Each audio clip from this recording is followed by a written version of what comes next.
Picture this. A woman in an emerald gown walks into Manhattan's most exclusive gala. Every conversation stops. Every camera turns. Her billionaire date kisses her in front of 500 witnesses while her ex-husband watches in horror.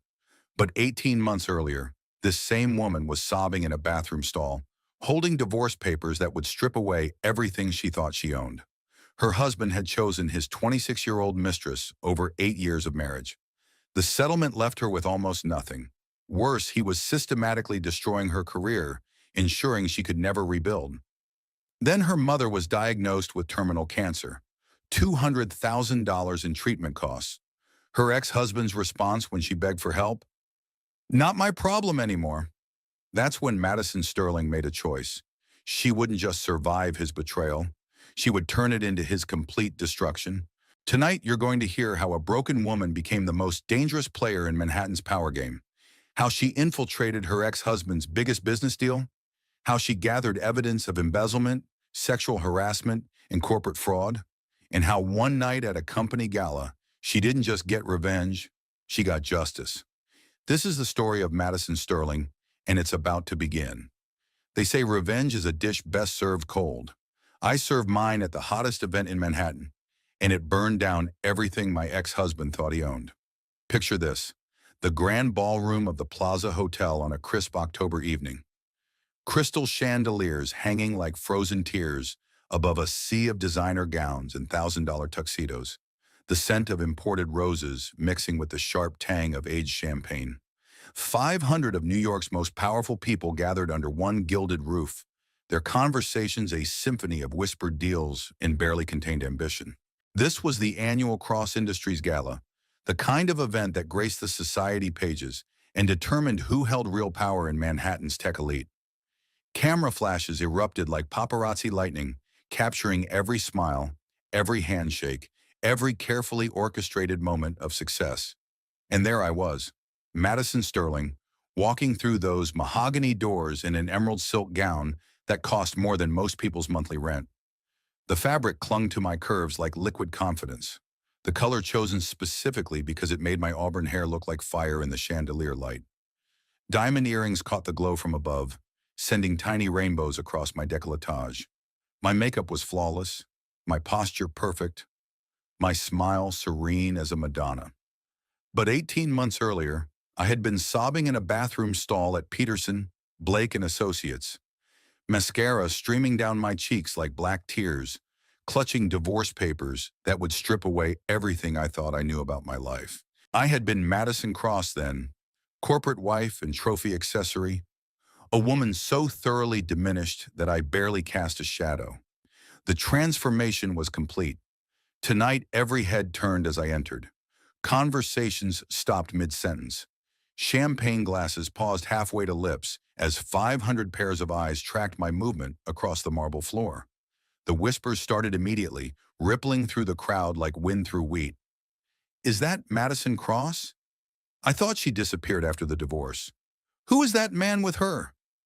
The man on my arm was James Blackwood, 41 years old and worth approximately $3.7 billion. Venture capitalist, real estate mogul, and my ex-husband's most feared competitor. His tuxedo was perfectly tailored, his silver-touched temples giving him an air of distinguished authority. When he smiled, which was rarely, it was the kind of smile that made grown CEOs reconsider their life choices. But tonight, he was smiling at me.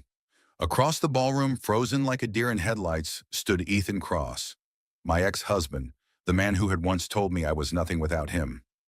CEO of Cross Industries, the company that bore his name and fed his massive ego.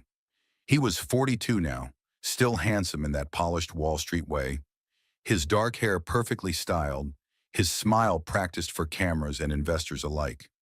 Clinging to his arm like a life preserver was Bree Collins, 26 years old with platinum blonde hair and the kind of hungry ambition that glowed brighter than her sequined red dress. She was the reason our marriage had imploded, the mistress he had chosen over 8 years of partnership. Tonight, she looked like she wanted to disappear into the floor. Ethan's face had gone completely pale, his champagne glass trembling in his grip. For 5 seconds, maybe 10, we stared at each other across the crowded ballroom. In that moment, I saw everything he was thinking. Shock, fear, calculation. And underneath it all, the dawning realization that tonight was not going to go according to his carefully laid plans. But let me back up, because this story isn't just about revenge. It's about resurrection. It's about what happens when you discover that the person you trusted most in the world has been systematically destroying you, piece by piece, smile by smile, lie by lie. It's about the moment you realize that sometimes the only way to save yourself is to become someone you never thought you could be. Someone stronger, smarter, and infinitely more dangerous than the woman who used to apologize for taking up space. It's about learning that the most lethal weapon in any woman's arsenal isn't anger or hatred. It's the quiet confidence that comes from knowing exactly who you are and what you're worth. My name is Madison Sterling, and this is the story of how I went from broken wife to boardroom queen, how I discovered that my greatest weakness became my greatest strength, how I learned to play chess while my opponents were still playing checkers, and how one night at a company gala, I didn't just get my life back, I got my power back. The night was young, the champagne was flowing, and Ethan Cross was about to learn that divorcing me was the biggest mistake of his considerably charmed life. 5 years and 3 months earlier, I thought I had cracked the code of American success. Madison Cross, Esquire. The name looked perfect on business cards, sounded authoritative in conference rooms, and opened doors throughout Manhattan's legal elite. I was 32 years old with a corner office on the 42nd floor of Peterson, Blake and Associates, one of the city's most prestigious corporate law firms. My six-figure salary was supplemented by bonuses that could buy luxury cars, and my success rate in merger negotiations was legendary among my peers. I lived in a 3,000 square foot penthouse on the Upper East Side, the kind of apartment featured in Architectural Digest, with floor-to-ceiling windows overlooking Central Park. The kitchen had marble countertops imported from Italy. The bathroom featured a soaking tub carved from a single piece of Carrara marble, and the living room could comfortably seat 20 people for the dinner parties that had become my specialty. My husband was Ethan Cross, owner and CEO of Cross Industries, a tech company that specialized in data analytics for Fortune 500 corporations. When we met, his company employed 12 people in a converted warehouse in Brooklyn. By our 5th anniversary, Cross Industries occupied 4 floors of a glass tower in Midtown Manhattan and employed over 300 people across 6 cities. We were the golden couple of New York's tech scene, young, attractive, successful, and seemingly unstoppable. Society photographers loved us. Business journalists quoted us. Other couples tried to copy our formula for success. The wedding had been everything a girl from Queens could dream of. 200 guests at the Plaza Hotel, the same venue where we would later hold the gala that changed everything. I wore a Vera Wang gown that cost more than my mother made in 6 months, my grandmother's pearl necklace, and a smile so radiant that the photographer captured it for the cover of Manhattan Bride magazine.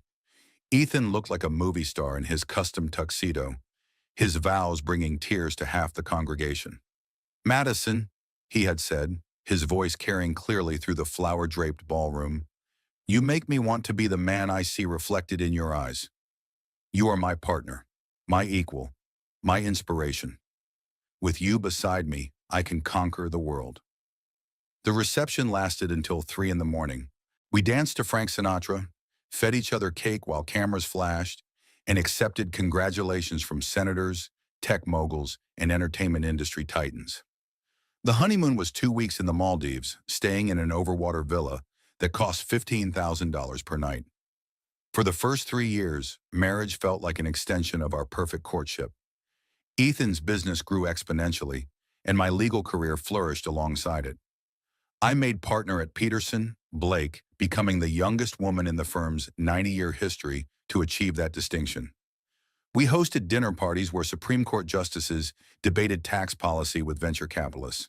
We traveled to conferences in Barcelona, Tokyo, and Sao Paulo, always first class, always staying in suites. But success, I learned, has a way of revealing character rather than building it. The changes were subtle at first. Ethan started working later, claiming that rapid expansion required his constant attention. He would leave our bed before dawn and return after midnight, smelling like expensive cologne that I didn't recognize. When I asked about his schedule, he would flash that same charming smile that had won my heart and say, "Building an empire requires sacrifice, Madison. I thought you understood that better than anyone." The dinner parties continued, but I began noticing how his attention wandered during conversations. His eyes would follow the younger women in attendance, lingering on short skirts and low necklines. When other men spoke to me, he would appear at my side with a possessive hand on my lower back. But when I tried to join his business discussions, he would guide me away with phrases like, "This is boring technical stuff," or "Why don't you check on the catering?" Slowly, incrementally, I began to disappear from my own life. "You wouldn't understand the complexities of what I'm dealing with," became his standard response to my questions about work. "The tech industry moves too fast for traditional legal thinking. This is really more of a man's conversation. Maybe you should focus on what you do best." The confident attorney who had once negotiated $100 million mergers started doubting herself in grocery store checkout lines. I found myself apologizing for things that weren't my fault, staying quiet during conversations where I once would have dominated, second-guessing decisions I had been making successfully for years. When Ethan snapped at me for asking about his day, I wondered if I was being too needy.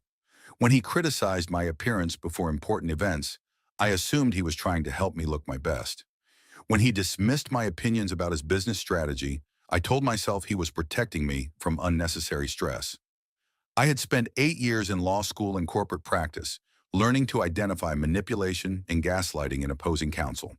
But when it came from my husband, wrapped in charm and justified by success, I mistook it for love. The sex became infrequent, then mechanical, then non-existent. When I tried to initiate intimacy, Ethan would claim exhaustion from work stress. When I suggested counseling, he laughed and said our marriage was fine.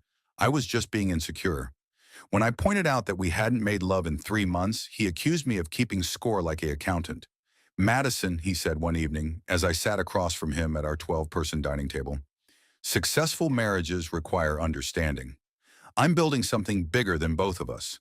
I need a wife who supports that vision, not one who undermines it with constant complaints." I believed him. I told myself this was normal, the price of being married to an ambitious man. I threw myself into being the perfect corporate wife, hosting flawless dinner parties, accompanying him to industry events, smiling for cameras while slowly erasing myself from the picture.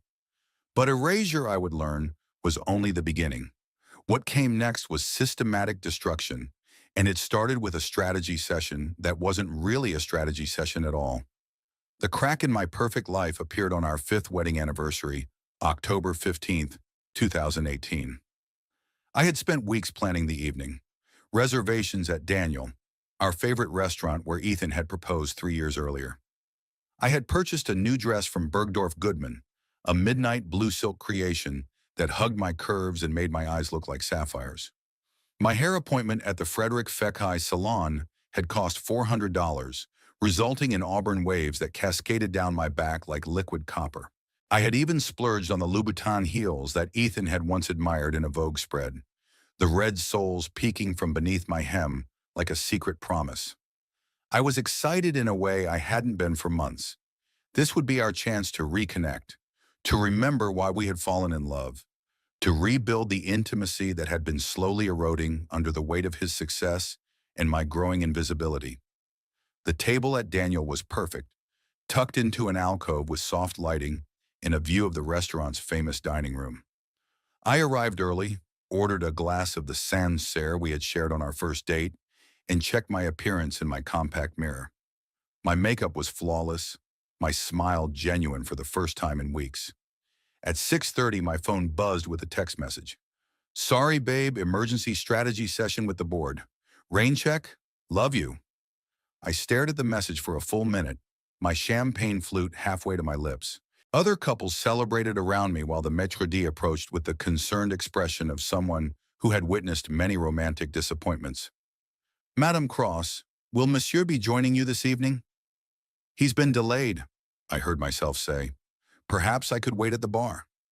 I spent 2 hours at that bar, nursing glasses of wine and making increasingly elaborate excuses to the staff.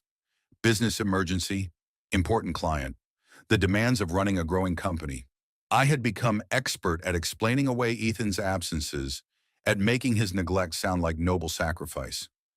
Other couples celebrated anniversaries around me. I watched a man present his wife with a small velvet box, saw her face light up with genuine surprise and joy. I watched another couple hold hands across their table, lost in conversation that required no interruption from phones or business concerns. At 8:45, I finally admitted defeat and called an Uber home. But as I sat in the back seat, something nagged at me. Emergency strategy session with the board. On our anniversary, at 7 in the evening on a Friday night. Then I remembered something that should have occurred to me immediately. Ethan and I shared a digital calendar for social events and important dates. The app synced our schedules automatically, ensuring we never double-booked dinners or missed each other's important meetings. I pulled out my phone and opened the calendar application, my finger trembling slightly as I navigated to today's date.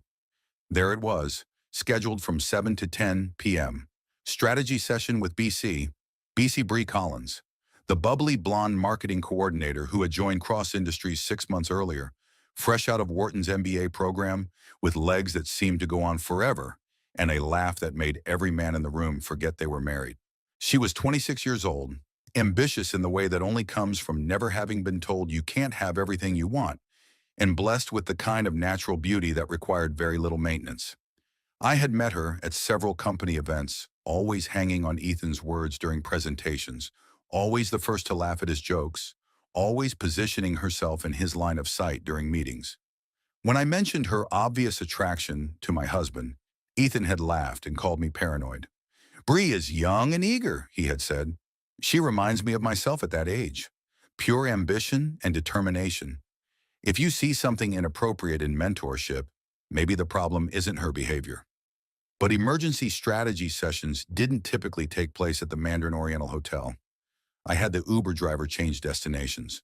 20 minutes later, I sat in the parking garage of one of Manhattan's most exclusive hotels, my anniversary dress wrinkled from the car ride, my carefully styled hair beginning to fall from its pins. The rational part of my brain insisted there was an innocent explanation. Perhaps they were meeting clients there. Perhaps the hotel had conference facilities that were more convenient than the office. Perhaps I was being exactly as paranoid as Ethan claimed. But the woman in me, the wife who had been feeling increasingly invisible for months, knew better. I waited in that parking garage for 2 hours and 13 minutes, watching the elevator doors with the intensity of a private investigator. Other hotel guests came and went, couples dressed for romantic dinners, business travelers wheeling luggage toward the elevators, tourists consulting guidebooks and speaking in foreign languages. At 9:47, the elevator doors opened and my world ended. Ethan emerged first, his hair mussed in a way that had nothing to do with business meetings. His tie was loosened, his shirt wrinkled, and there was a satisfied expression on his face that I hadn't seen in months. He was holding the hand of Bree Collins, whose lipstick had been completely kissed away and whose blazer was wrinkled beyond any hope of explanation. They were laughing about something, their heads close together in the intimate way of lovers sharing secrets. Ethan's free hand rested on the small of her back, a gesture I recognized from our own early courtship. They looked happy, relaxed, completely absorbed in each other. They looked like a couple. I watched my husband of 5 years kiss another woman under the golden lights of the hotel's entrance, soft and lingering and full of emotion that he hadn't shown me in over a year. I watched him open the door of his Tesla for her, wait while she settled into the passenger seat, then walk around to the driver's side with the spring in his step that success and satisfaction bring. They drove away together, leaving me sitting in my car in a hotel parking garage, still wearing the anniversary dress I had bought to seduce my own husband. Something inside me died that night. Not love necessarily, but the last vestige of the woman who believed that if she just tried harder, loved more selflessly, supported more completely, she could save her marriage. When Ethan arrived home at 11:47, I was waiting in our living room, still wearing the dress but having removed the expensive shoes that had begun to pinch hours earlier. I had poured myself a large glass of the wine we had received as a wedding gift, a bottle of Chateau Margaux that we had been saving for a special occasion. "How was your emergency meeting?" I asked quietly. He didn't even have the grace to look guilty, just annoyed like I was interrupting important thoughts with trivial questions. "Fine. Complex negotiations with a potential client. Very technical stuff. You wouldn't understand the details." "At the Mandarin Oriental?" The question hung in the air between us like smoke. I watched his face carefully, looking for tells the way I had been trained to read opposing counsel during negotiations. The slight tightening around his eyes. The almost imperceptible pause before answering. The way his hand moved unconsciously to straighten a tie that was already perfectly aligned. The client preferred a neutral venue. Some executives are superstitious about making deals in our offices. It was a good lie, delivered with the kind of confidence that had made him successful in business. But I was a lawyer, and I knew when someone was perjuring themselves.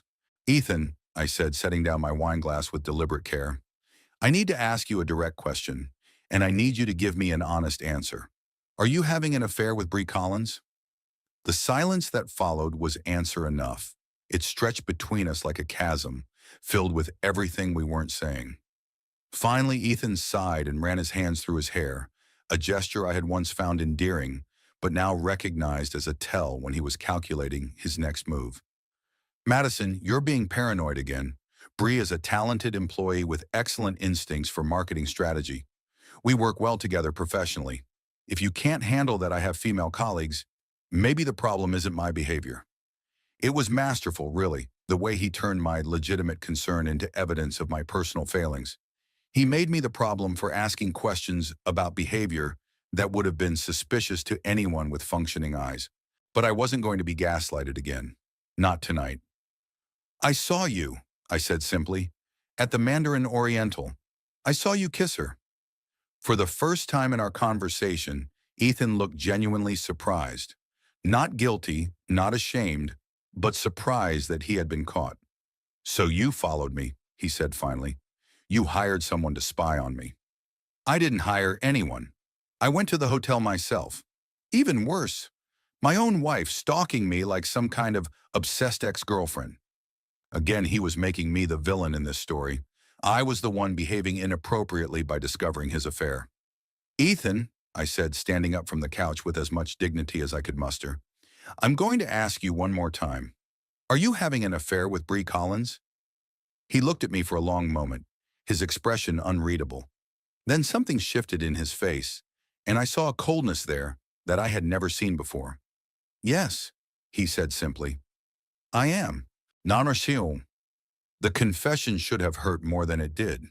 Instead, I felt a strange sense of relief, like finally putting down a heavy suitcase I had been carrying for months. "How long?" I asked.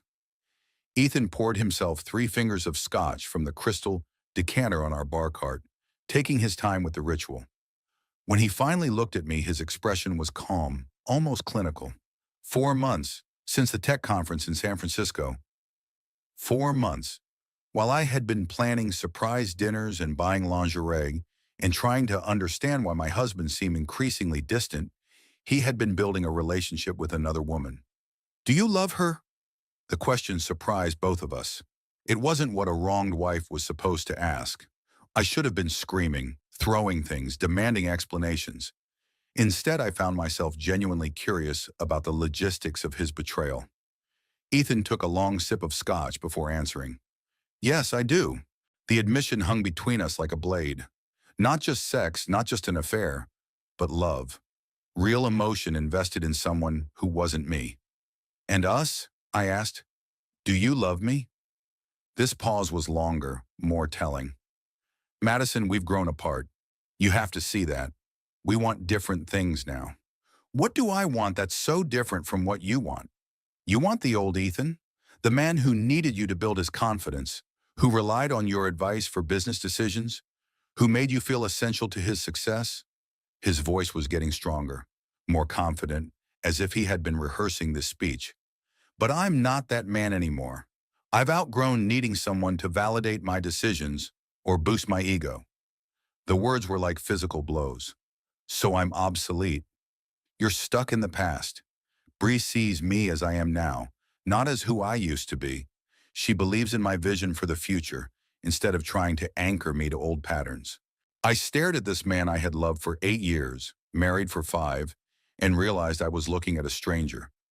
The Ethan I had fallen in love with was ambitious but kind, driven but considerate. This version was cold, calculating, utterly self-centered. "What happens now?" I asked. "I want a divorce." The words were delivered without emotion, like a business transaction.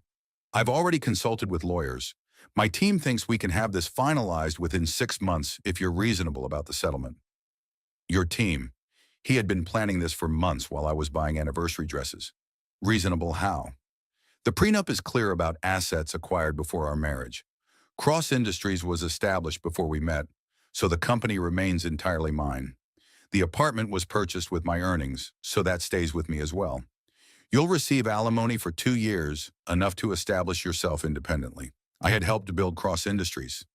I had accompanied him to client dinners, hosted networking events in our home, provided legal advice during the early expansion.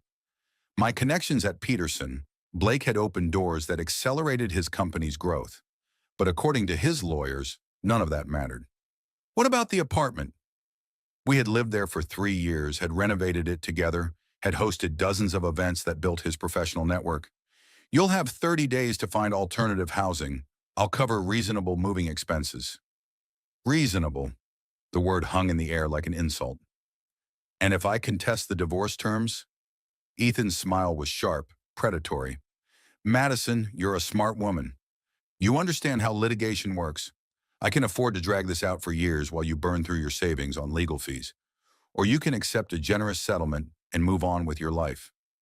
Generous. 2 years of minimal alimony and 30 days to find a new place to live after 5 years of marriage. "You've thought of everything," I said. "I've been planning this for a while.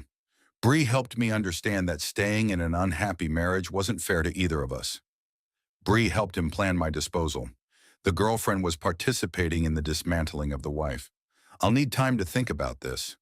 "Of course.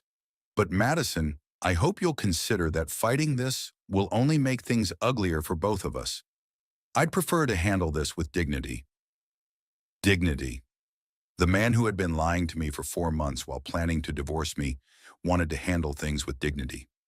I walked upstairs to our bedroom, to the bed we had shared for 5 years, and sat on the edge while my mind processed everything that had just happened. My marriage was over. My husband loved someone else. I was about to lose my home, my lifestyle, and most of my financial security. But more than that, I was about to lose my identity. For 5 years, I had been Madison Cross, half of a power couple, wife to a successful CEO. Tomorrow, I would be Madison Sterling again, a single woman in her 30s, starting over from scratch. I called in sick to work the next morning and spent the day walking through Central Park, trying to understand how my life had imploded so completely. Other couples jogged past me, holding hands and planning their futures together. Dog owners chatted while their pets played, creating the kind of casual intimacy that I had thought I shared with Ethan. But I had been living in an illusion. While I was planning our future, he was planning my exit. That evening, I did something I had never imagined I would do. I called Patricia Hawkins, a private investigator, recommended by a colleague who had gone through a messy divorce the previous year. "I need to know everything," I told her during our initial consultation. "How long it's really been going on, where they go, what they do, whether she's the only one. I need to understand exactly who I married." Patricia was a former FBI agent with silver hair and the kind of steady presence that made confessing feel safe. "Mrs. Cross, are you prepared for what you might find? Sometimes the truth is worse than the suspicion. The truth can't be worse than living in uncertainty." I was wrong about that. The truth was much, much worse. The divorce papers arrived at my office on a Tuesday morning in November, delivered by a courier who waited while my assistant signed for them with the kind of professional curiosity that comes from working at a law firm. The entire staff of Peterson, Blake and Associates knew that something was happening in my personal life, but corporate attorneys are trained in discretion. I opened the envelope in my corner office, surrounded by law books and framed diplomas that suddenly felt like props in someone else's life. The documents were professionally prepared, meticulously detailed, and devastating in their completeness. Ethan wasn't just divorcing me, He was systematically erasing me from the life we had built together. The post-nuptial agreement was the first shock. Remember that romantic weekend in the Hamptons during our third year of marriage? The one where we drank too much wine and Ethan surprised me with insurance paperwork that needed my signature? The documents were thick, filled with legal language that I was too intoxicated and in love to read carefully. Those weren't insurance papers. They were a post-nuptial agreement that effectively negated every protection I should have had under New York divorce law. I called Richard Chen, my law school classmate who specialized in family law, and asked him to review the documents. His office overlooked the Hudson River, with a view that normally would have been calming. Today it felt like looking at an execution. "Madison, this is bad. Really, really bad." Richard spread the papers across his mahogany conference table with the expression of a doctor delivering terminal diagnosis. "You essentially signed away any claim to marital assets acquired during your marriage. That can't be legal. I was intoxicated when I signed it. I didn't understand what I was agreeing to." Proving that in court would be expensive and extremely difficult. Your husband's legal team is already claiming you were perfectly coherent and understood exactly what you were signing. They have photographs from that weekend showing you appearing happy and engaged throughout the entire trip. Of course they did. Ethan had been documenting my consent for years. The prenuptial agreement we had signed before our wedding protected his assets acquired before our marriage, which included the initial investment in Cross Industries. The post-nuptial agreement protected everything he had built afterward, including the apartment, the cars, the investment accounts, and the company's exponential growth. "What am I entitled to?" I asked. Richard's expression was grim. "According to these documents, very little. Basic household items, your personal clothing and jewelry, your individual bank accounts, and 24 months of spousal support calculated at 30% of your final year's salary." 30% of my salary, not his. After 5 years of marriage to a multimillionaire, I would leave with less money than most people earned in a single year. "This is financial abuse," I said. "It's legal financial abuse. Your husband's attorneys are very good at their jobs." The settlement offer arrived 3 days later. A studio apartment in Queens with a lease in my name. Basic furniture from IKEA. A used Honda Civic to replace the BMW I had been driving. 24 months of alimony payments that would barely cover rent and groceries in New York City. After 5 years of marriage, after helping build his empire through networking events and business dinners and legal advice, I would leave with less than Ethan spent on wine in a typical month. But the financial devastation was only the beginning. 2 weeks after the divorce papers were served, Daniel Peterson called me into his corner office. The managing partner who had mentored me for 7 years, who had celebrated my partnership with champagne and promises of a brilliant future, couldn't meet my eyes. "Madison, we need to discuss your position at the firm. Is there a problem with my performance? My billable hours are higher than anyone else in the corporate division."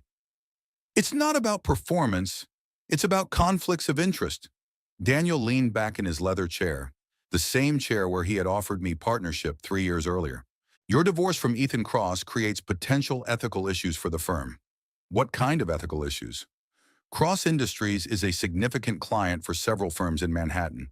Their legal work alone generates millions in annual revenue.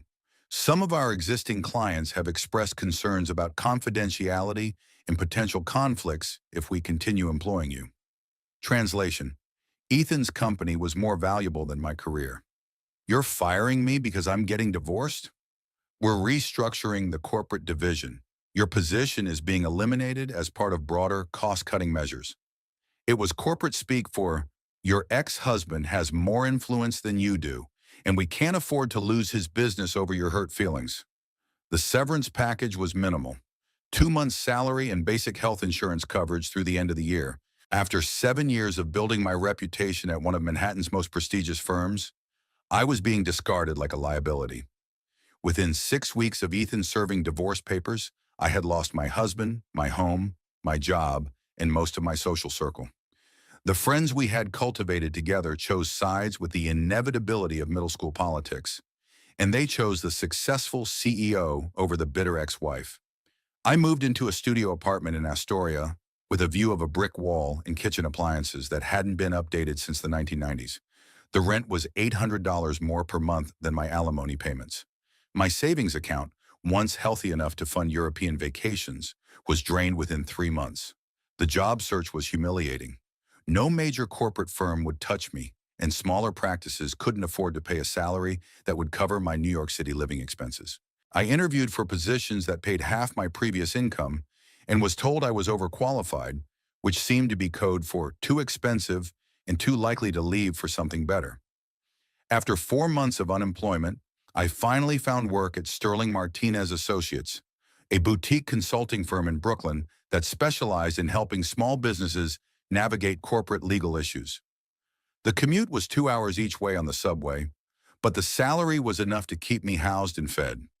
Susan Martinez was a former prosecutor who had built her practice representing David against various Goliaths in the corporate world. I thought she would understand my situation, sympathize with someone who had been steamrolled by a more powerful opponent. I was wrong. 8 weeks into the job, Susan called me into her cramped office with the kind of expression that meant bad news. "Madison, this isn't working out the way I had hoped. Is there a problem with my work? Client feedback has been excellent." Susan sighed, the sound of someone delivering news she didn't want to give. "Your work is exceptional. That's not the issue." "Then what is the issue?" "3 of our biggest clients have received phone calls in the past month. Anonymous calls questioning your emotional stability, suggesting that you might be a security risk, implying that confidential information might not be safe with you." My blood turned to ice water. "Phone calls from whom?" "I can't prove anything, but the timing is suspicious. These clients had never expressed any concerns about your work until these calls started coming in." "And you believe anonymous phone calls over my actual performance?" "I can't afford to lose these clients, Madison. I'm sorry, but I have to let you go." I sat in Susan's office, staring at this woman who was firing me based on rumors and anonymous phone calls, and realized that Ethan wasn't content with simply divorcing me. He was systematically destroying my ability to rebuild my life. It wasn't enough to take my home, my marriage, and my financial security. He needed to ensure that I couldn't recover, couldn't become independent, couldn't move on without his permission. That night, I sat in my studio apartment, eating ramen noodles and staring at my laptop screen, scrolling through job listings that I knew would disappear the moment any employer called for references. My ex-husband was using his influence to blacklist me from my own industry. But I was about to learn that rock bottom has a basement, and I hadn't hit it yet. The call that would change everything came on a Tuesday morning while I was getting ready for another job interview that I knew was pointless. The call came at 7:32 in the morning on December 15, exactly 2 months after I had been fired from Sterling Martinez Associates. I was standing in my tiny bathroom, applying concealer under my eyes to hide the evidence of another sleepless night, when my phone rang. "Madison, sweetheart." My mother's voice was steady, but I could hear something underneath it that made my hands freeze halfway to my face. "Mom, you're up early. Is everything okay?" Joan Sterling had raised me alone after my father died of a heart attack when I was 12 years old. She had worked 2 jobs to put me through law school, waitressing at a diner during the day and cleaning offices at night. At 62, she was supposed to be enjoying the comfortable retirement that my success had finally made possible. "I need to tell you something, and I don't want you to panic." Those words have never preceded good news in the history of human communication. "I've been having some headaches lately, terrible ones that wouldn't go away no matter what I took for them. Yesterday, I finally went to see Dr. Rodriguez, and he sent me for an MRI. My reflection stared back at me from the bathroom mirror, concealer half applied, eyes wide with growing dread. "They found something, sweetheart. A tumor. In my brain." The phone slipped from my hand, clattering onto the tile floor of my bathroom. I could hear my mother's voice, tiny and distant, calling my name while I stood frozen in shock. Brain tumor. The words echoed in my head like a death sentence. I picked up the phone with trembling hands. "Mom, I'm here. I'm sorry, I dropped the phone." "What did the doctor say?" "It's early stage, which is good news. Dr. Rodriguez thinks it's been growing slowly for months, maybe even a year. That's why the headaches kept getting worse." "What kind of treatment do you need?" "Surgery first, as soon as possible. Then radiation therapy and chemotherapy to make sure they got everything. The prognosis is good if we catch it early, which we have. I sank onto the edge of my bathtub, relief and terror warring in my chest. That's good, Mom. That's really good. When do you start treatment? Next week. But Madison, there's something else we need to discuss.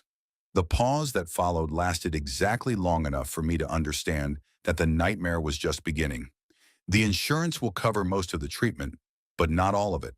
The surgery alone is going to cost about $75,000 out of pocket. The radiation and chemotherapy will be another $125,000. $200,000. I closed my eyes and tried to do math that I knew wouldn't work. My checking account had $843. My savings account was empty. My credit cards were maxed out from months of unemployment. The oncologist says I can't wait for insurance approvals or payment plans. We need to start treatment immediately.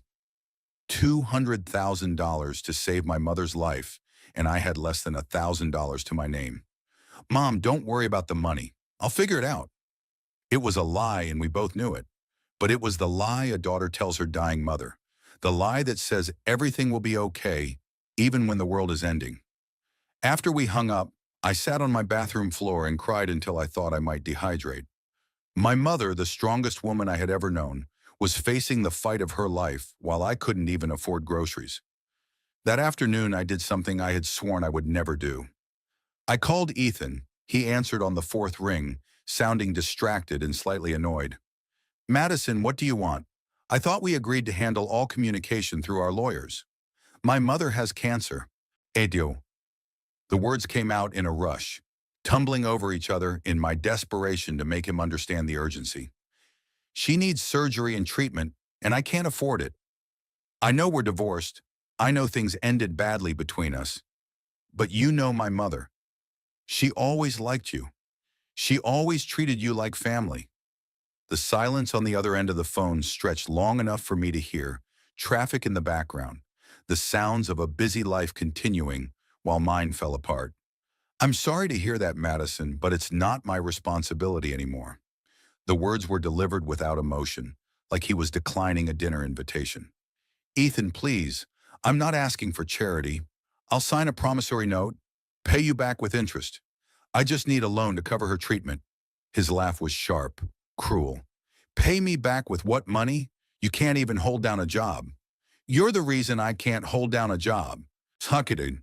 The words exploded out of me, months of frustration and desperation boiling over.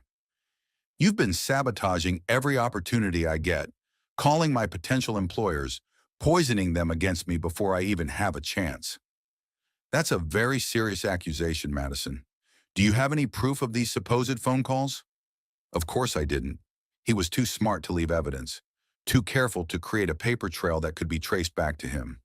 Look, Ethan said, and his voice softened slightly, which somehow made what came next even worse. I genuinely am sorry about your mother's diagnosis. Cancer is terrible, and I hope she recovers completely. But you made your choice when you hired that private investigator and tried to humiliate me during our divorce proceedings. Actions have consequences. He hung up. I sat in my car outside the coffee shop where I had been planning to prepare for another pointless job interview, staring at my phone and trying to process what had just happened. My ex-husband, the man who had once promised to love me in sickness and in health, had just told me that my dying mother wasn't his problem. More than that, he had made it clear that my current situation was punishment for daring to investigate his affair, for refusing to disappear quietly when he decided to upgrade wives. That's when something inside me shifted. The grief and self-pity that had been consuming me for months crystallized into something harder, sharper, infinitely more dangerous. I thought about the woman I used to be before I met Ethan Cross, the attorney who had never lost a case in 7 years of practice, the negotiator who could talk Fortune 500 CEOs into settlements they had sworn they would never accept, the woman who had fought her way from a working-class neighborhood in Queens to a corner office in Manhattan through sheer determination and refusal to accept defeat. That woman wouldn't sit in a parking lot crying about her problems. She would find a solution, even if that solution required her to become someone she had never been before. I started the car and drove home, my mind racing through possibilities. If Ethan wanted war, I would give him war. But I wouldn't fight fair, because fair fighting was for people who still believed in justice, in rules, and basic human decency. Ethan Cross had taught me that none of those things mattered. Only power mattered. Only winning mattered. And I was about to learn how to win. The therapist's office was nothing like what I had expected. Dr. Sarah Chen had decorated it like a living room, with overstuffed armchairs and soft lighting that made confession feel safe. Bookshelves lined the walls, filled with psychology texts and novels that suggested she understood both the clinical and human sides of crisis. "Tell me about the woman you were before you met Ethan," she said during our first session. I thought about the question for a long time, trying to excavate a version of myself that felt like archaeology. "Competitive," I said finally. "Ruthlessly competitive. I was the kid who studied harder than everyone else because I had to. My mom worked 16-hour days to keep us afloat after my dad died. Failure wasn't an option because failure meant disappointing the person who had sacrificed everything for my success. And in your career? I prepared for cases like I was going to war. I researched opposing counsel until I knew their weaknesses better than they did. I won because I was willing to work harder, dig deeper, and fight longer than anyone else in the room." Sarah nodded, making notes in the legal pad that never left her lap. "So what happened to that woman?" The question hit like a physical blow. I felt tears starting behind my eyes, the familiar burn of shame and regret. Ethan convinced me she was too much, too aggressive, too intimidating, too competitive. He said successful men wanted wives, not rivals. He said my intensity made him feel like he was failing as a husband. And you believed him? I had. For 5 years, I had systematically dismantled every quality that had made me successful. I had turned my greatest strengths into sources of shame, my natural instincts into character flaws that needed correction. "I want her back," I whispered. "Then let's find her." The process of excavating my former self was brutal. Sarah guided me through exercises that forced me to confront how completely I had lost myself, how thoroughly I had been convinced that my natural personality was a problem to be solved rather than a strength to be celebrated. But slowly, session by session, she began to emerge. The attorney who had never lost a case started researching Ethan's business with the same intensity she had once brought to corporate mergers. I studied cross industries like I was preparing for the trial of my life, because in many ways I was. What I discovered was fascinating. Ethan's company had grown rapidly, but that growth was entirely dependent on partnerships with larger firms. Cross Industries was essentially a middle management company, taking data analytics projects from major corporations and farming them out to smaller specialist firms. Ethan's role was primarily networking and relationship management. His biggest potential deal was a partnership with Blackwood Ventures, a massive investment firm run by billionaire James Blackwood. This partnership would provide Cross Industries with the capital and connections necessary to compete with Silicon Valley giants. Without this deal, Ethan's company would remain successful, but ultimately limited to regional clients. James Blackwood became my obsession. 41 years old, self-made billionaire who had built his fortune through tech startups and real estate investments. Divorced 3 years earlier, no children, known for his philanthropy and his absolutely ruthless business practices. He had a reputation for cutting ties with anyone who proved dishonest or unethical, and his due diligence process was legendary in its thoroughness. More importantly, he valued authenticity above everything else. He had built his empire on partnerships with innovative, honest leaders who shared his vision for ethical business practices. An idea began forming in my mind. It was audacious, possibly illegal, and definitely risky. But it was also exactly the kind of strategy the old Madison would have executed flawlessly. I was going to insert myself into Ethan's biggest business deal. First, I needed credibility. I couldn't approach James Blackwood as a bitter ex-wife seeking revenge. I needed to be Madison Sterling, business consultant and corporate strategist. I used my last functional credit card to rent a small office space in Manhattan and registered Sterling Consulting LLC. The website I created showcased my corporate law background, positioning myself as a specialist in tech startup partnerships and corporate due diligence. It wasn't entirely fiction. I did understand corporate law better than most consultants, and I had worked on several major tech mergers during my time at Peterson, Blake and Associates. Next, I researched James Blackwood's current investment portfolio, looking for companies that might need the kind of legal consulting that would give me credibility in his circles. I found 3 startups in his portfolio that were preparing for initial public offerings, exactly the kind of companies that needed experienced legal guidance during the transition. I spent 2 weeks crafting the perfect pitch, then sent carefully worded emails to all 3 companies. 2 ignored me completely, but the third responded with interest. PayForward was a fintech startup founded by a 28-year-old Stanford graduate named Marcus Webb. The company had developed an innovative payment processing system that was attracting attention from major banks. But Marcus was completely overwhelmed by the legal complexities of going public. "Ms. Sterling," he said during our initial meeting in his cramped midtown office, "you seem incredibly overqualified for what we can afford to pay." "I'm not interested in your money right now," I replied, leaning forward with the kind of intensity that had once made opposing counsel nervous. "I'm interested in building relationships with companies that are going to change the world. PayForward has that potential. I want to be part of your success story." It was a calculated risk, working essentially for free. But I needed credibility more than immediate income, and Marcus Webb was my entry point into James Blackwood's world. 3 weeks later, my gamble paid off. "Madison," Marcus called me on a Thursday afternoon, excitement clear in his voice. "James Blackwood wants to meet with you. He's been reviewing our IPO preparation materials, and apparently he's impressed with your work. He's considering hiring you for a larger project." My heart rate doubled. "What kind of project?" "He's evaluating several potential partnerships for Blackwood Ventures. He wants someone with your background to assess the legal and ethical implications of working with these companies." I almost laughed out loud. James Blackwood was about to hire me to evaluate companies that would almost certainly include cross-industries. I was about to get a front-row seat to my ex-husband's most important business deal, and Ethan would never see it coming.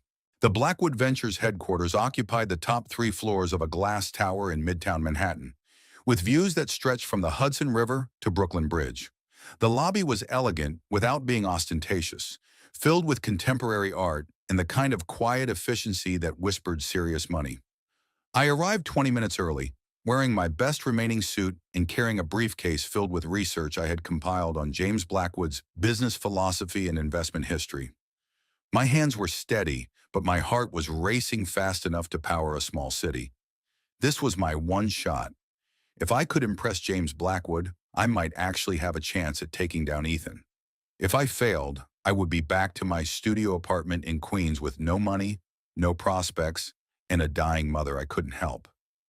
"Ms. Sterling?" The receptionist was young, polished, and possessed the kind of understated authority that could intimidate Fortune 500 CEOs with a single glance. "Mr. Blackwood will see you now." The elevator to the 38th floor was silent except for the sound of my heart trying to escape through my throat. When the doors opened, I stepped into an office that managed to be impressive without crossing into vulgar display. Floor-to-ceiling windows provided a panoramic view of Manhattan. The desk was massive but uncluttered, clearly expensive but not showy. Bookshelves lined one wall, filled with what appeared to be actual books rather than decorative props.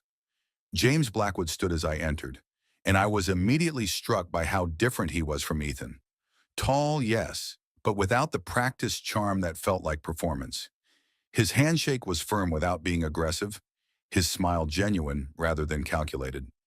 "Ms. Sterling, thank you for coming. Marcus Webb speaks very highly of your work with PayForward. Thank you for the opportunity, Mr. Blackwood. I understand you're evaluating potential partnerships for Blackwood Ventures?"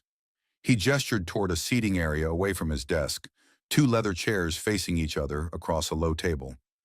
More intimate than a formal business meeting, but not quite casual. "I am, and I'll be completely honest with you about what I need." James settled into his chair with the easy confidence of someone who had never doubted his right to be in any room.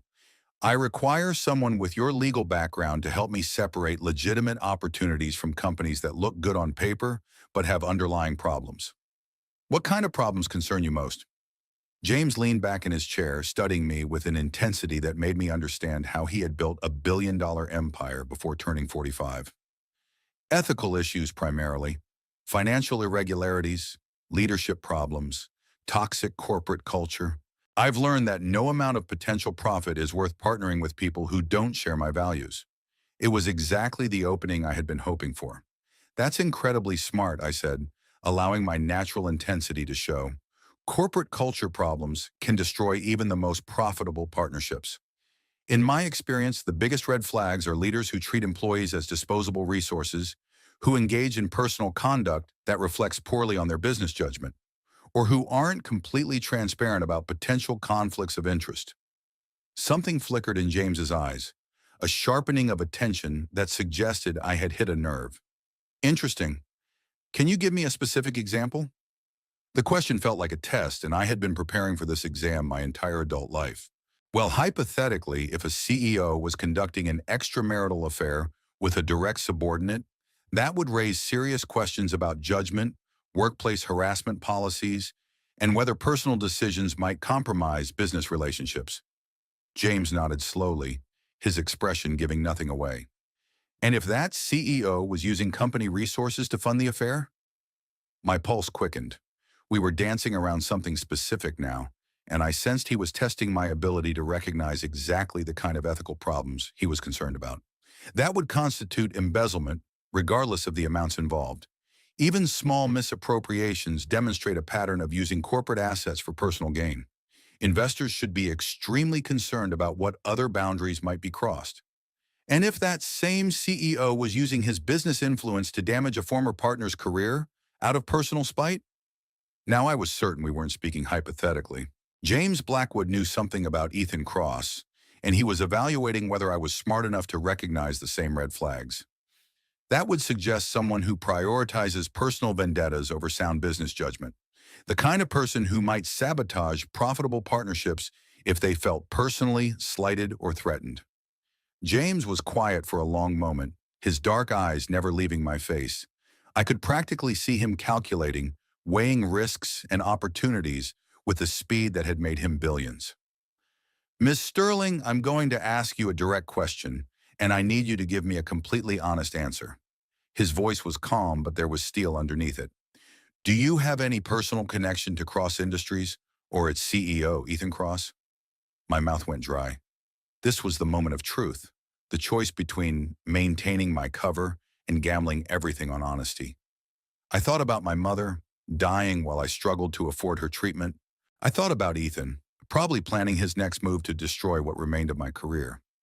I thought about the woman I used to be, the one who never backed down from a fight even when the odds were impossible. Yes, I said quietly. Ethan Cross is my ex-husband. James's expression didn't change, but I saw his shoulders tense slightly, the almost imperceptible shift of someone recalculating everything they thought they knew. I see. And you're here because?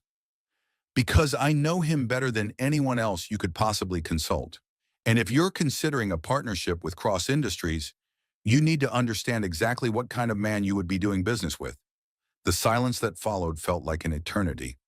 Finally, James leaned forward in his chair, his elbows on his knees, his attention focused entirely on me. Tell me, he said simply. So I did. I told him about the systematic affair, about the carefully planned divorce that stripped me of everything I had helped build. I told him about the campaign to destroy my career, about the anonymous phone calls to potential employers, about my mother's cancer and Ethan's cruel refusal to help. When I finished, James was quiet for a long time, his fingers steepled in front of his face.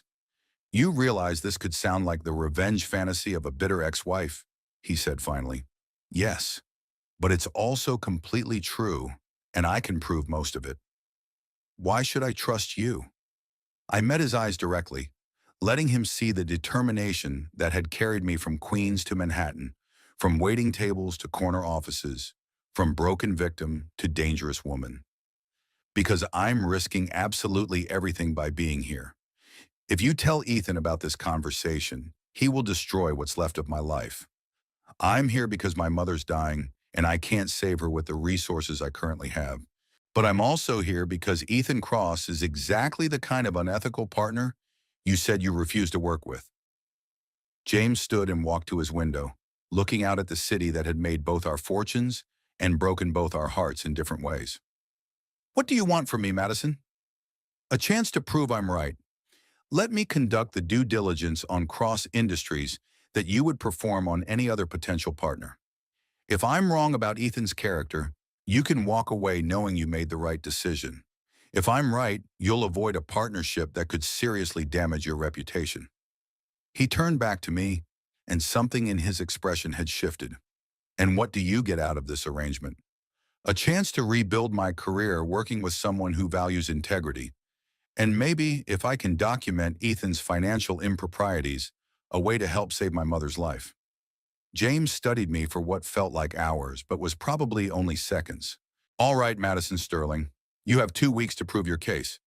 But I warn you, if you're lying to me, if this is some elaborate scheme for personal revenge, I will ensure you never work in this industry again.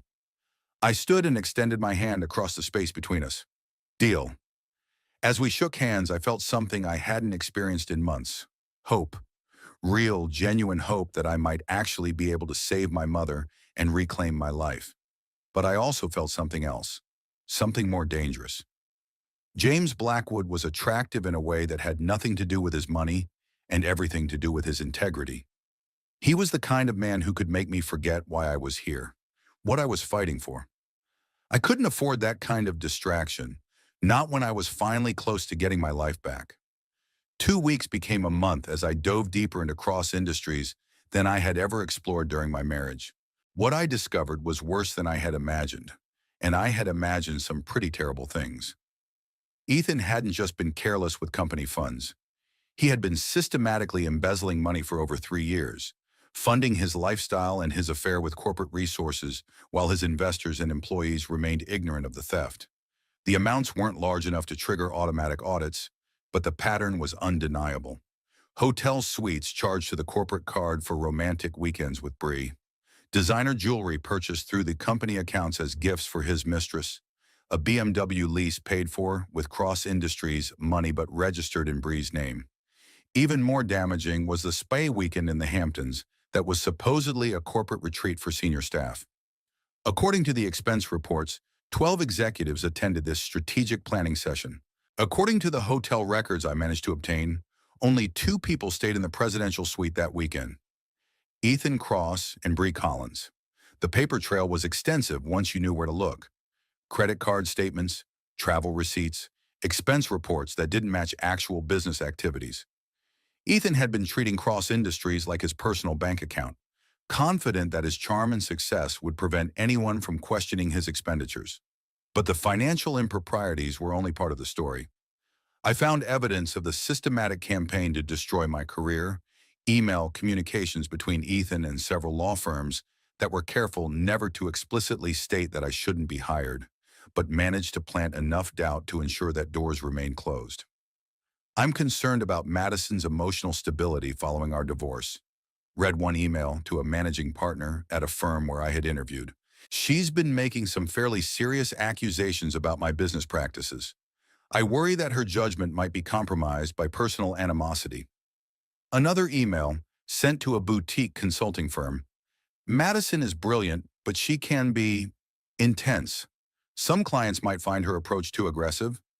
I'd hate to see her damage relationships that took years to build. He never directly told anyone not to hire me. He was too smart for that.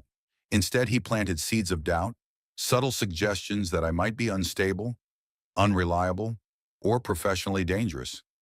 The accusations were vague enough to be legally defensible, but specific enough to make hiring managers nervous. The final piece of evidence came from Patricia Hawkins, the private investigator I had hired during the divorce. She called me on a Tuesday evening while I was compiling my research in James's conference room. Madison, I kept investigating after your divorce was finalized. Call it professional curiosity, but I found something that changes everything. We met the next morning at a coffee shop near my apartment. Patricia spread several photographs across our small table, her expression grimmer than I had ever seen it. "They've been trying to have a baby," she said without preamble.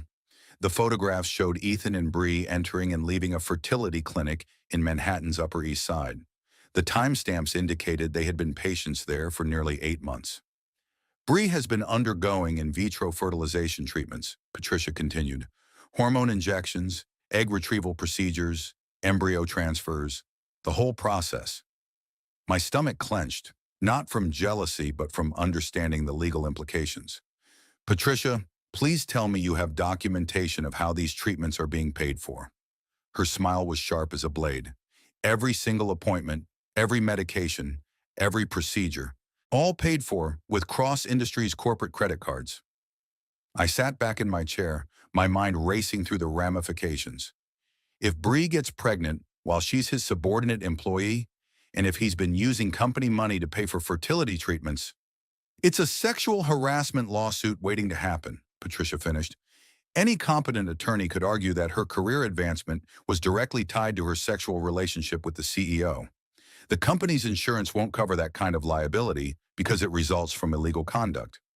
It was the smoking gun I needed. Clear evidence of financial impropriety, abuse of power, and a potential legal catastrophe that could destroy Cross Industries' reputation and eliminate any possibility of partnership with Blackwood Ventures. That evening, I sat in James's office as he reviewed the evidence I had compiled over the past month. The Manhattan skyline glittered outside his windows while he read through financial records, email communications, and private investigator reports with the methodical attention of someone who had built an empire by never missing important details. "This is comprehensive," he said finally, setting down the last folder, "and absolutely damning. But Madison, some of this information was obtained through questionable means. The medical records, the private financial documents, the email communications. All of it was obtained legally," I replied.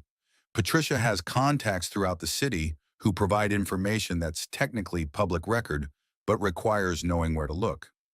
The financial records came from sources who have legitimate access to Cross Industries accounts." James leaned back in his chair, studying me with an expression I couldn't quite read. Over the past month, our professional relationship had developed layers of complexity that neither of us had anticipated. Not romance exactly, but a mutual respect and attraction that felt increasingly difficult to ignore. "What do you want me to do with this information?" he asked. "What you would do with any potential business partner who posed this level of risk. Walk away from the deal completely." And then I took a deep breath, knowing that my next words would determine everything that happened afterward. "I want to expose him publicly, not out of spite or personal revenge, but because Cross Industries employees deserve to know what kind of man they're working for. Because investors deserve to understand where their money is actually going. Because other women deserve to know what happens when you cross someone with Ethan's level of power and vindictiveness."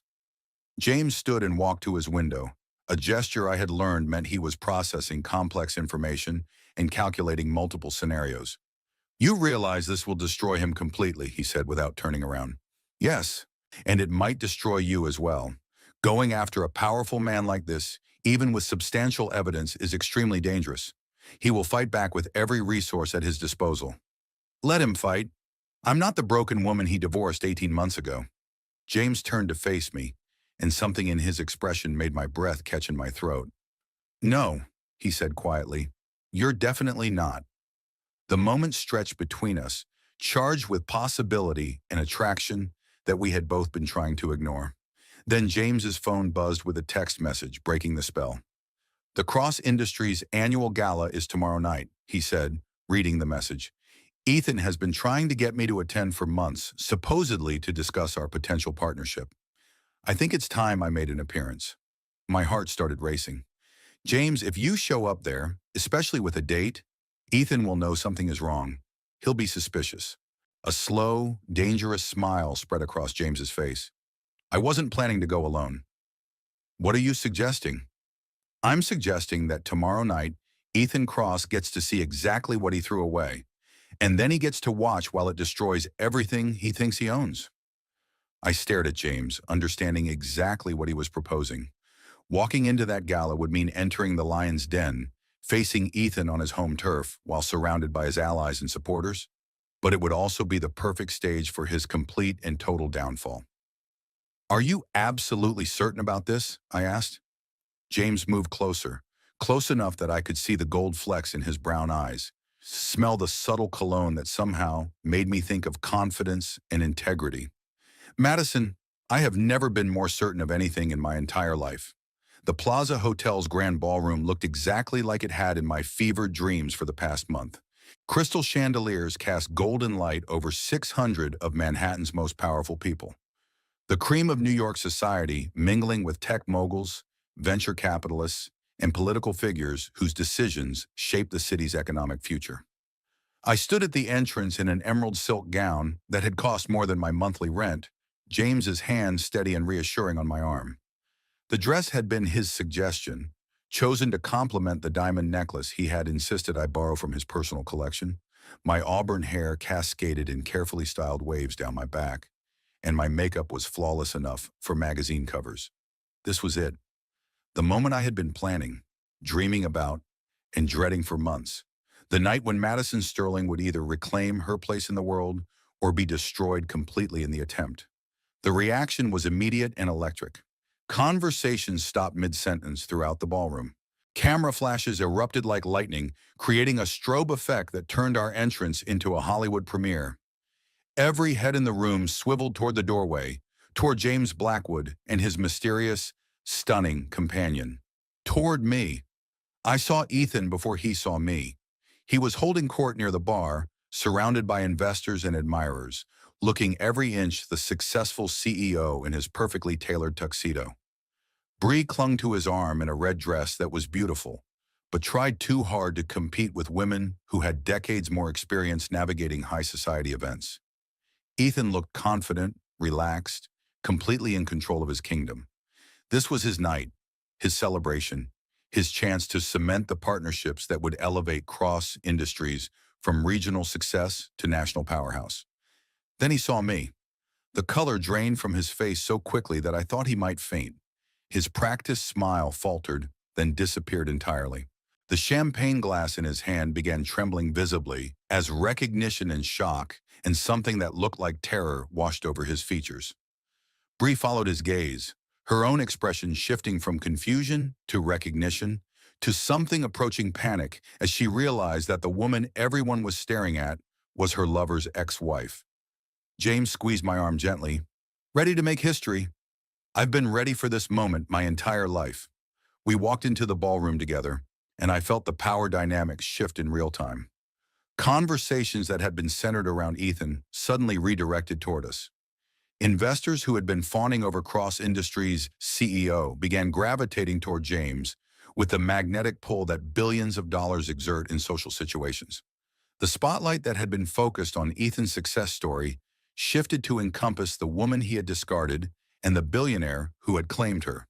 But this wasn't about being arm candy for another powerful man. This was about reclaiming my place in a world that had tried to erase me, proving that Madison Sterling was not a victim to be pitied, but a force to be reckoned with. Madison Sterling, I heard someone whisper near the silent auction tables. Isn't that Ethan Cross's ex-wife? What is she doing here with James Blackwood? Look at her. She's absolutely stunning.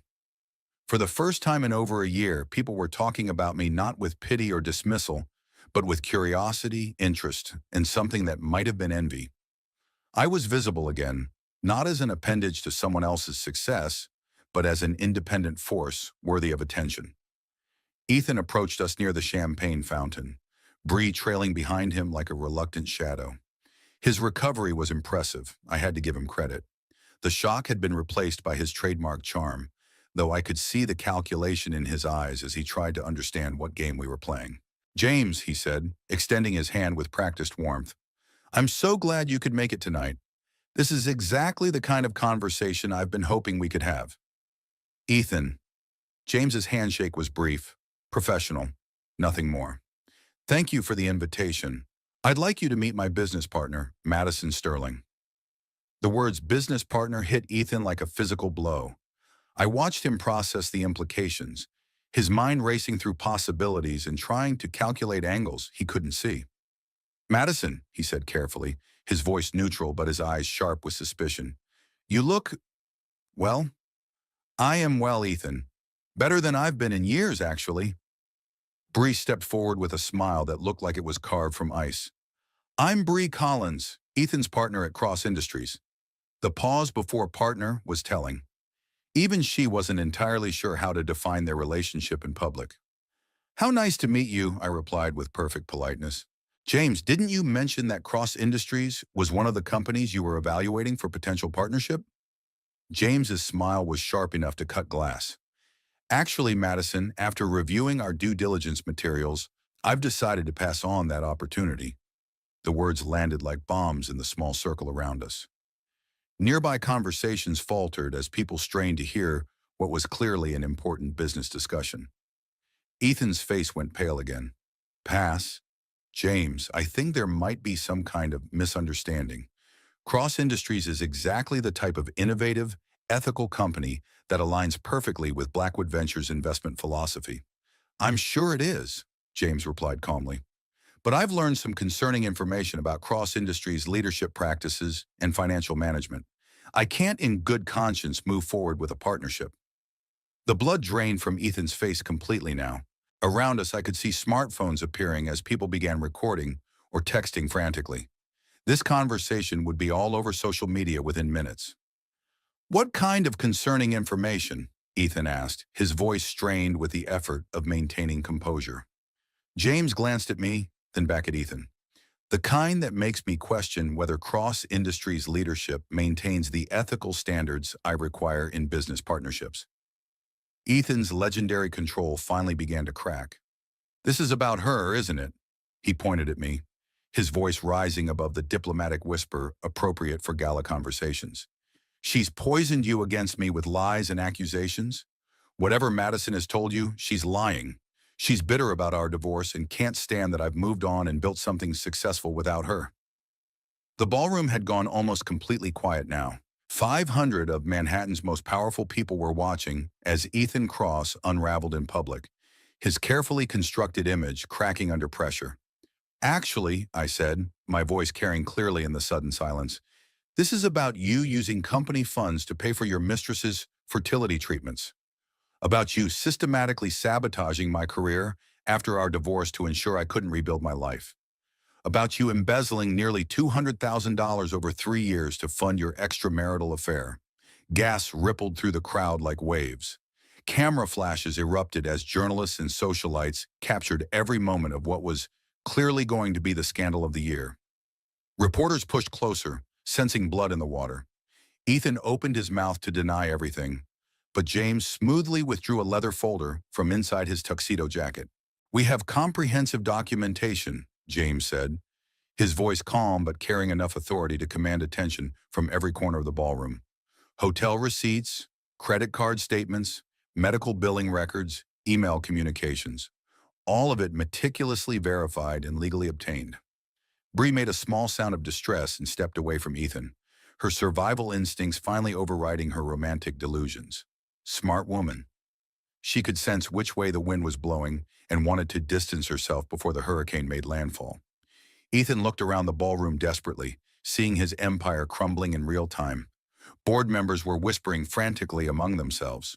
Investors were backing away as if his scandals might be contagious.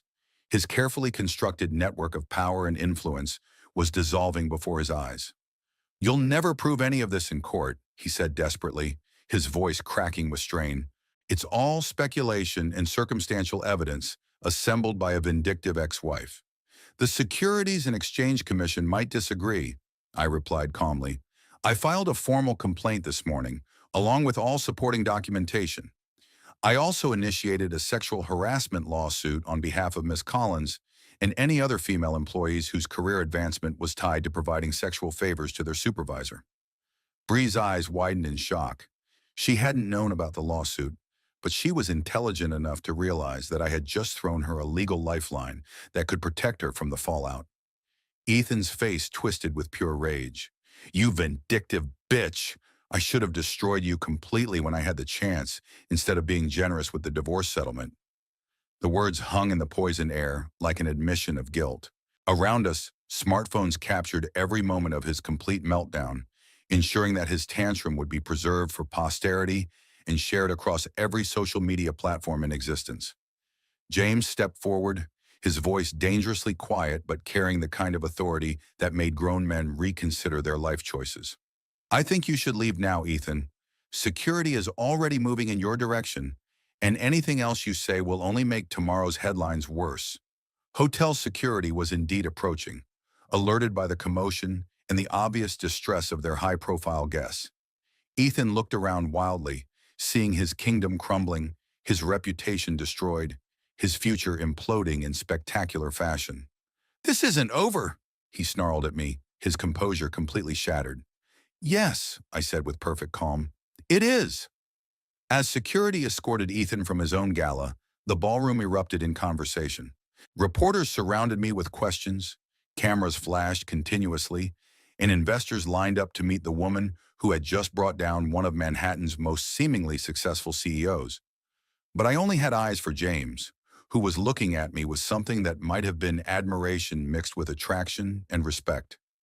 "How do you feel?" he asked quietly, leaning close enough that his words were meant for me alone. I thought about the question seriously. How did I feel? Not triumphant exactly, not vindictive or cruel, just complete. "Like myself again," I said. "For the first time in years, I feel like Madison Sterling." 6 months later, I stood in the observation lounge of Mount Sinai Hospital, watching my mother sleep peacefully in her private room. The surgery had been completely successful. The radiation and chemotherapy had eliminated every trace of cancer from her system. Her prognosis was excellent, and she was already making plans to return to her volunteer work at the community center. The medical bills had been covered entirely by the settlement from Cross Industries, along with enough additional compensation to ensure my mother's comfortable retirement and my own financial independence. Sterling Consulting had grown into a legitimate business with clients throughout Manhattan and a reputation for ethical practices and thorough due diligence. James appeared beside me carrying 2 cups of coffee, the kind of thoughtful gesture that had characterized our relationship from the beginning. "How is she today?" he asked, handing me the coffee that was exactly how I liked it. "Strong, stubborn, and determined to be discharged 3 days ahead of schedule, even though her doctors want her to rest for another week," I replied with a smile. "I wonder where she gets those qualities." James and I had been together for 5 months now, building something real and substantial instead of rushing into a relationship based on shared trauma and mutual attraction. We had both learned the importance of taking time to understand each other's values, goals, and boundaries. "Any regrets about how everything played out?" he asked. I thought about Ethan, who had fled to Switzerland after the SEC investigation resulted in criminal charges and civil penalties that bankrupted Cross Industries. About Bree, who had taken her settlement money and moved to California to start a nonprofit organization helping women navigate workplace harassment. About the woman I had been 2 years earlier, broken and convinced that she was powerless to change her circumstances. "None," I said firmly. "I learned something crucial through all of this." "What's that?" "That sometimes you have to lose everything to discover who you really are. And sometimes the person you become is infinitely stronger than the person you were before." James smiled and took my hand, the gesture easy and natural after months of building trust and intimacy. "To second chances," he said, raising his coffee cup. "To becoming exactly who we're meant to be," I corrected. As we stood there watching my mother recover, watching the sun set over the city where I had lost everything and found myself again, I realized this wasn't really an ending at all. It was the beginning of Madison Sterling's real story. The one where she was the hero, not the victim. The one where she saved herself and built something better than what she had lost. The one where she lived powerfully, authentically, and unapologetically ever after. Because sometimes the most beautiful revenge is living well, loving deeply, and refusing to let anyone else define your worth. And sometimes the woman who emerges from the ashes is worth more than everything that burned. If Madison's transformation from victim to victor moved you, if her story of rising from rock bottom to reclaim her power resonated with something deep inside, don't keep this inspiration to yourself. Hit that like button to let me know this story touched your heart. Drop a comment below and tell me which moment made you cheer for Madison the loudest. Was it when she walked into that gala, when she exposed Ethan's crimes, or when she finally said, "I feel like myself again"? Share this story with someone who needs to hear that they're never truly powerless, that sometimes losing everything is the beginning of finding your real strength. And if you want more stories like this, stories about people who refuse to stay broken, who turn their darkest moments into their greatest triumphs. Subscribe to this channel and ring that notification bell, because Madison Sterling's story is just the beginning. There are so many more incredible journeys of resilience, revenge, and redemption waiting for you. Remember, you are never powerless. You are always becoming who you're meant to be. I'll see you in the next story.